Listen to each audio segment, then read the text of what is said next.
حجاز ننګرهار خصوصي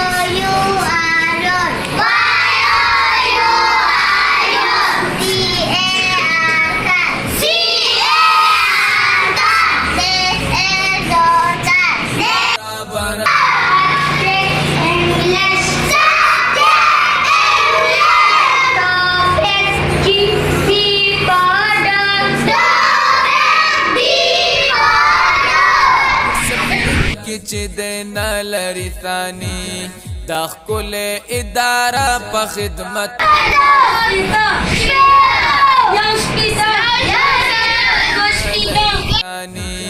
د خپل اداره په خدمتو کې لثاني محنت کوشش کوي هر یو استاد اوله کې اخیستل شوی دی د کمپیوټر لېسې کلمه. Today I want to introduce myself. نو په دې شکل سره دی چې the word tense is taken from Latin word